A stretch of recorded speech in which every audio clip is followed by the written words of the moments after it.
cái cao không nhân năng nghe bảo nè phi con nó không được đấy này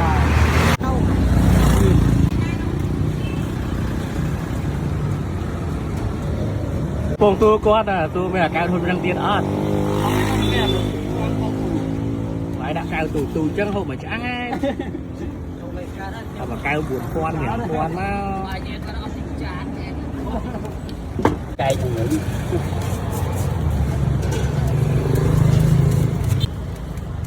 dây dây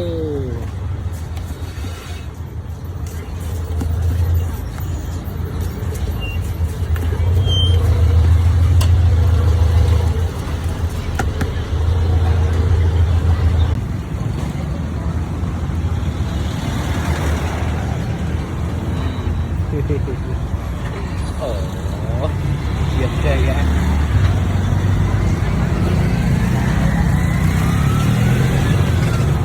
hoa đi đâu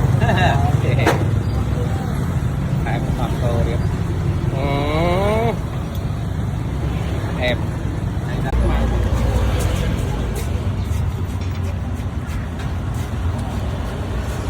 bà ôi trời ơi, đi này cái chui có máu không này? ba thịt màu Ok.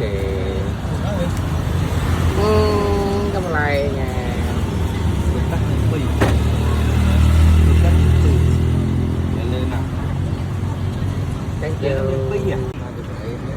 Thank you.